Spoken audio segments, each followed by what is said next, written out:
Have a good day. And today, you all might have heard about one Panchatantra story. I will be talking on that.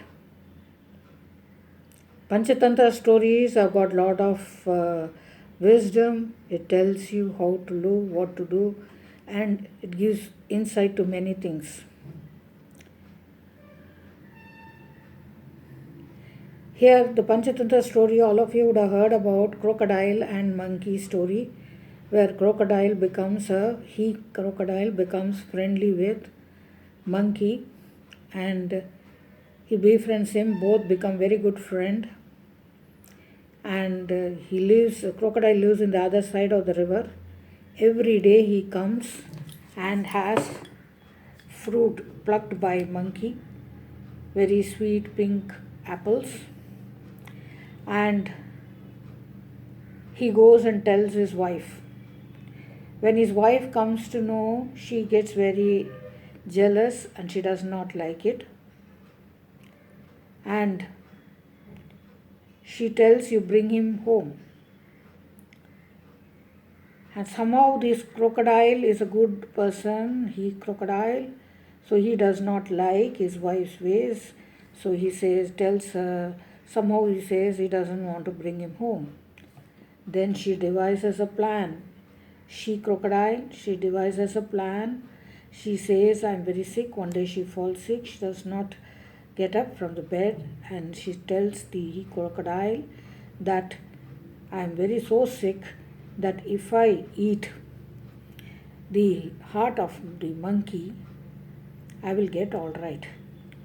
Because she keeps thinking that every day the monkey is eating apple. She would have heard about it from her husband, he crocodile. So she would have thought that since that monkey is eating apple so well, so he will be having a very good tasty heart. So she devises a plan and she tells him, and this he crocodile cannot refuse.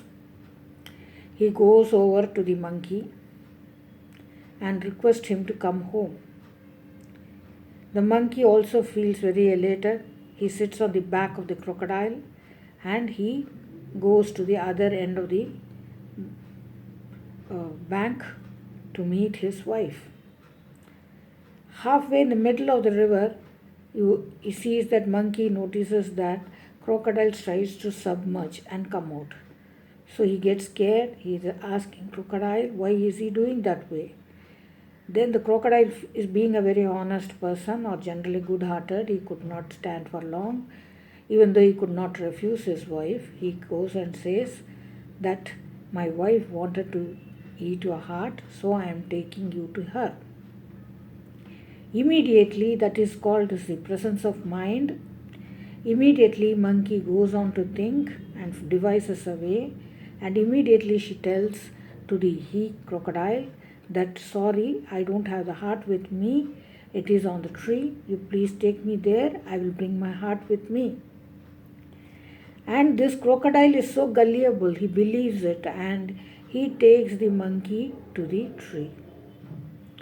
Immediately, monkey jumps up the tree and climbs up and keeps himself very safe and tells back to the crocodile, you stupid, foolish crocodile, you did not know. You can now go and tell your wicked wife that I will no more be there for her to eat. This story, all of you would have heard what this story tells about. This story tells about one is that foolishness of the crocodile. You can say foolishness, but you can even say gullible. See, gullible you would have find in the society. Many people are very gullible. They believe people very immediately. When somebody comes and tells them something, immediately they believe. They don't think. They don't observe. Like I told you, body language, which I will be telling you later on. So these, when they start believing them like that, automatically, you will find that they may get into problem. But when you get into problem, everybody, the smartest person also gets into problem. But next comes the presence of mind. Presence of mind is to think in a way so fast how best I can get out of the situation. Once I got in, How will I get out? Devise a plan, think out of box, get out of it. So this is another one which it shows in this thing. And also the third one which shows in this story is there are many helpless people. If somebody tells them do this, they immediately get succumb, that is emotional blackmailing more or less, and they can't say no to that person. Here again you should learn to say no to those person. So three things you have learned out of this story.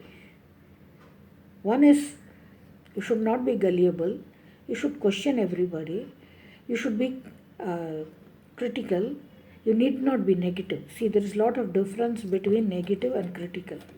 Critical is to analyze a person well before believing him or her, and there are many giveaways in the body language. A person will know. Subconsciously you will be able to recognize, but you will not be able to pinpoint. That is where you have to become very aware of. You might have been gullible, you would have got into it.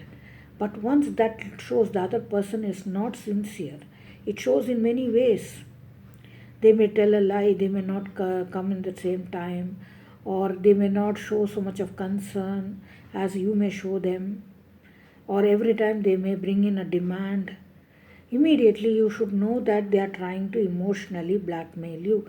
Most of the people don't know this. They are not able to discern what is friendship, what is love, and what is taking you for granted. Taking you for granted, you should never allow anybody to do that. And once you suspect somebody is doing something, your subconscious mind tells you have to stand and analyze and find out, is it true? You have to test them, find them. There is nothing wrong. Even the best friends, you can test them. Instead of being a gullible and a fool in the end of the day and regretting, it is better to find a way to combat that and find how best you can get out of the situation. Like Buddha told, it's always better to be alone. A strong person will always be alone. There's nothing wrong in you being alone. But you should not be a fool in life. You should not be taken for granted. Somebody should not blackmail you, and somebody should not encroach on your personal life or control you. This you learn from this story. And what happens to that gullible crocodile? He is caught in between. And you'll see he'll face an onslaught from his wife. It's better to say no initially. You face the onslaught head on the first day itself. Does not matter however it is. We'll see later how it goes. A person really likes and loves you will stay by you, and no matter what, may not try to drive you or chase you, will rather understand you. And such a person who is not doing it is not deserving you, she or her, he. So you need not be there, you need not stay in that place, need not be their companion any day. It is not worth it. The better it's earlier you check out, the faster it is in life. Because in your life, if personal and professional, you will meet any of these sort of people. And you will encounter these sort of people, and I have found in my experience, because I am an English trainer and I am a mentor, and I have done a lot of books on law, interpreting law, and also coached dyslexia children. With all this background, I have met a lot of students from different areas of my life, and this encountering has now made me make this channel so that I can reach out and benefit as many as possible. If you like my talk, I'll request you to subscribe so that you're going to get many of such, and press the bell icon so that you get my video as soon as I upload it. Share it to as many as people possible, and give a positive comment which will give me an encouragement. And I will come out with many of these sort of stories which will give you clarity and a new perception in your life. Thank you. See you in the next video.